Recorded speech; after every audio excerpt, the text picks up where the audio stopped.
Bien-aimés frères et sœurs, vous connaîtrez la vérité et la vérité vous affranchira. Ça, c'est pas moi qui le dis, c'est la Bible qui le dit. Mais moi, je vous dis mieux. Vous connaîtrez la vérité historique, notamment celle de vos ancêtres kémites, et vous aurez une vision globale de ce que c'est que la vraie souveraineté politique. J'ajoute, vous reviendrez à la spiritualité africaine ancestrale et vous comprendrez les enjeux de l'indépendance économique. Et pour terminer, vous accepterez votre identité culturelle kémite et vous obtiendrez deux choses. La première, c'est la paix. La seconde, c'est le développement, à une condition. L'unité de toute l'Afrique noire, l'unité de tous les Noirs du monde entier. Otep à tous, bienvenue sur la chaîne des panafricanistes par essence, par conviction et par excellence. Celle des citoyens kémites par nécessité et obligation de combat. Nous sommes une chaîne qui n'est guidée que par nos ancêtres et rien que par les ancêtres qui appartiennent à l'égrégore du monde noir.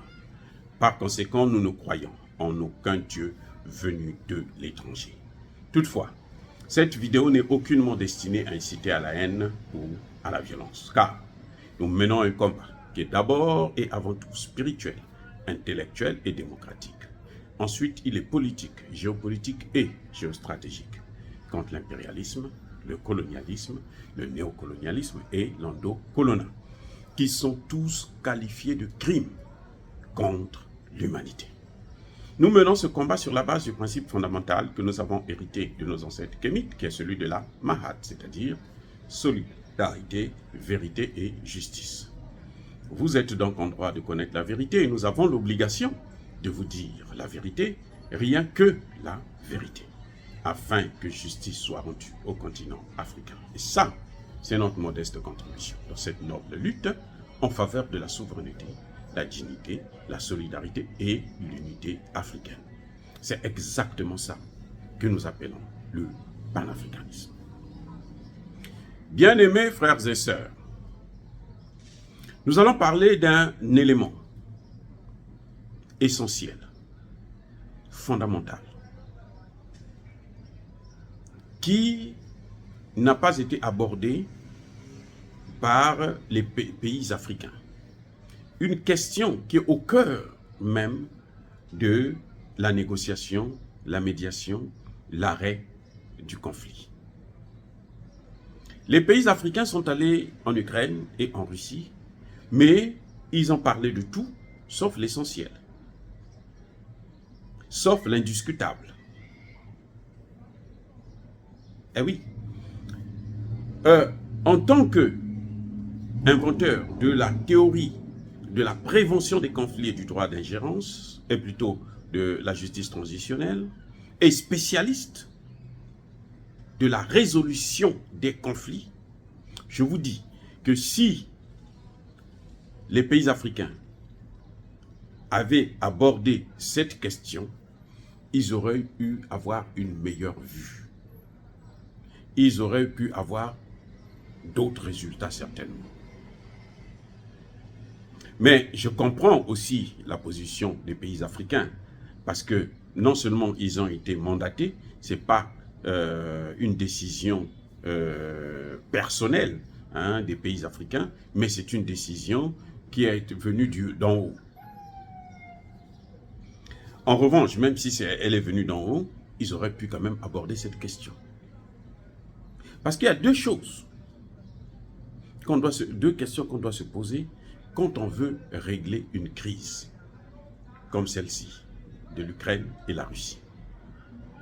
Il faut d'abord connaître quelles sont les causes profondes de cette crise. Qu'est-ce qui a fait que les deux là, qu'ils étaient ensemble, qu'ils étaient même des frères, qui sont des frères d'ailleurs, puisque je vous rappelle que la première capitale de la Russie, ce n'était pas Moscou, c'était Kiev. Donc, qu'est-ce qui a fait qu'aujourd'hui, les deux là puissent s'affronter? Si vous ne partez pas aux sources, à l'origine de la crise, il est très difficile, non seulement d'assurer la médiation, mais d'avoir aussi un résultat. Parce que, qu'est-ce qui se passe? C'est en connaissant les causes profondes que vous êtes capable de dire les vérités à l'un et à l'autre. On a vu même si les commentateurs plutôt occidentaux vont vous dire que les pays africains sont pro-Poutine, mais on les a vus plus agresser, plus condamner Poutine que Zelensky. Et oui, puis ils sont venus chez Poutine dire respect de la souveraineté. Et ils viennent dire le respect de la charte de l'ONU. Vous voyez? Donc ils mettent en fait la responsabilité sur Poutine. Ils n'ont pas vu, essayer de relever d'abord l'origine même, l'historique même de cette affaire.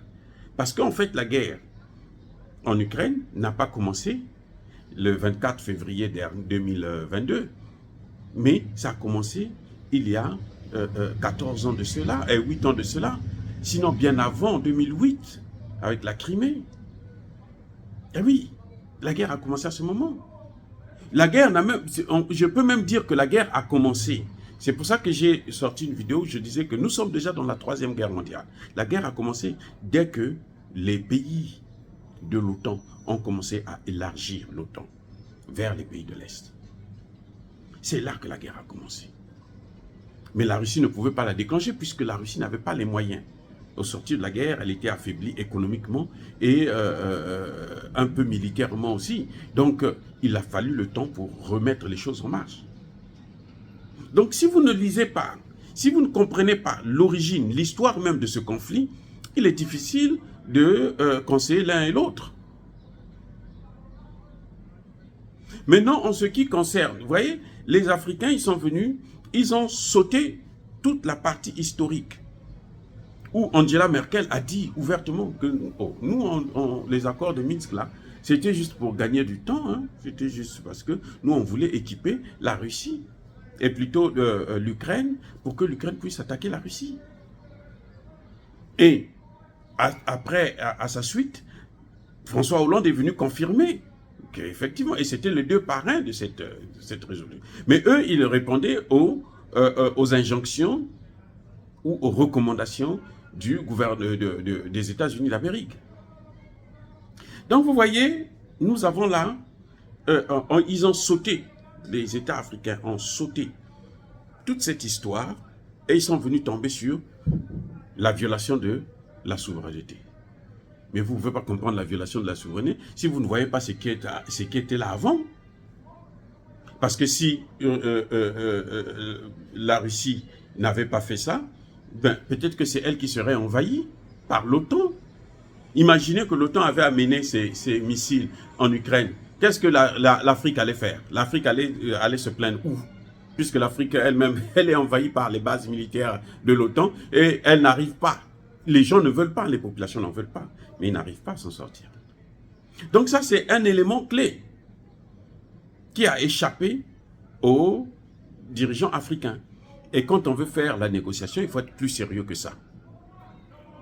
C'est vrai qu'ils ont été mandatés par les Occidentaux pour aller négocier encore le blé. Et là encore, Poutine leur a dit la vérité, que le blé là, que vous cherchez là, ça ne vient pas chez vous, ce sont les autres qui prennent ça. Donc vous vous battez pour eux, alors que vos populations ont besoin de ces céréales-là. Vous vous battez pour les autres. Vous ne voyez pas qu'il y a quelque chose? C'est une façon diplomatique de dire aux Africains que non, en fait, vous êtes bêtes. Les chefs d'État africains, là, vous êtes bêtes. Maintenant, il y a un problème essentiel. C'est celui qui est le plus important d'ailleurs. Que là, ils n'ont même pas survolé, ils n'ont même pas aperçu, ils n'ont même pas regardé de ce côté. La deuxième question, parce que j'ai parlé de l'origine, la deuxième question c'est qu'est-ce qui alimente la guerre? Qu'est-ce qui fait que cette guerre puisse continuer? Où est-ce qu'on peut appuyer pour que cette guerre puisse s'arrêter? C'est la fourniture d'armes à l'Ukraine. Les Africains, les leaders africains n'ont même pas parlé de ça. Mais oui, vous venez parler de Poutine. Les Américains, il n'y a pas longtemps, Anthony Blinken était en Chine et il a répété encore qu'il ne faut pas aider la Russie pour que cette guerre s'arrête. Mais il ne faut pas aussi qu'eux, ils aident l'Ukraine pour que l'Ukraine s'asseye sur la table de négociation. Et ça, les Africains ont fermé les yeux là-dessus, comme d'habitude. C'est-à-dire que c'est comme si on avait affaire à de vraies marionnettes. Oui, c'est des vraies marionnettes. La solution est là. Pour que l'Ukraine aille à la table de négociation, il faut qu'elle cesse de recevoir les armes des Occidentaux. Fin de citation. Si l'Ukraine n'a pas les armes des Occidentaux, vous allez voir que le lendemain, l'Ukraine va aller s'asseoir à la table de négociation. Et puis on va trouver une solution. Donc, quand les Africains viennent pour voir les pays africains, Zelensky et Poutine, mais ils devraient poser ce problème sur la table. Ils devraient dire à l'Ukraine que non, mais écoutez, ou bien ils devraient s'adresser dans la conférence de presse qu'il faut qu'on arrête d'alimenter la guerre. Si Poutine fait la guerre seul, si Poutine a des pays qui l'aident, on dit à tous ces pays-là que non, arrêtez d'alimenter la guerre.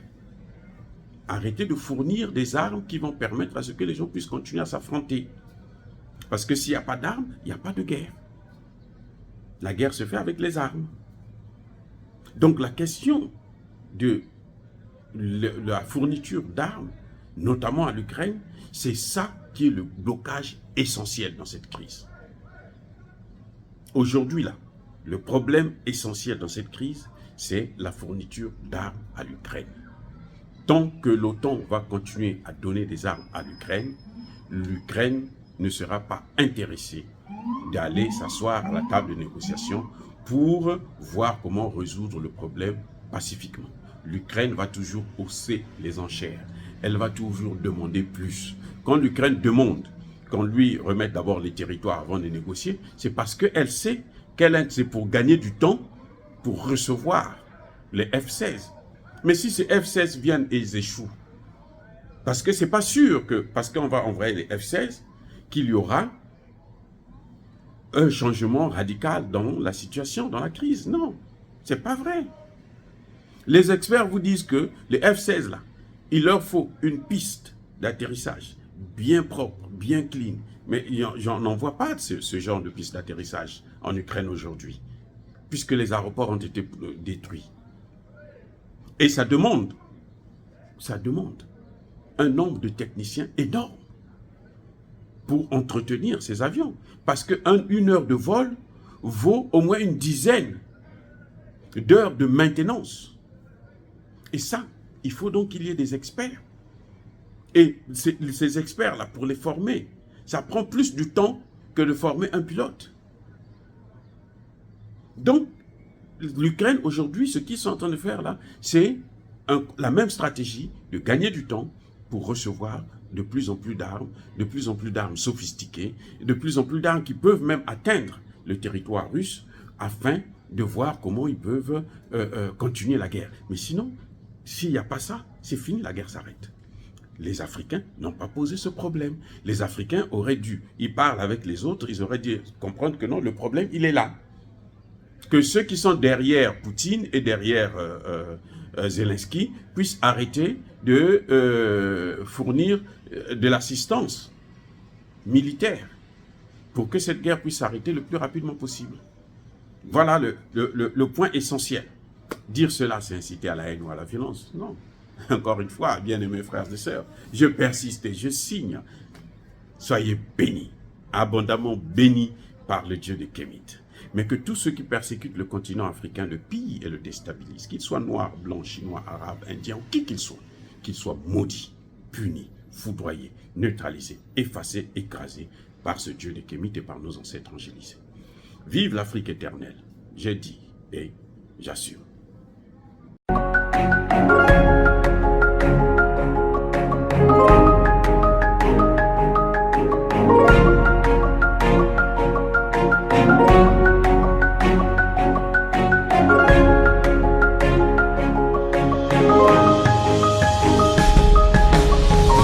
Eux, ils marchent par la foi et non par la vue. Mais moi, je vous conseille vivement de marcher par la connaissance scientifique et historique, notamment celle de nos ancêtres kémites, par les cinq sens et par l'intelligence. À vous, à Pierre.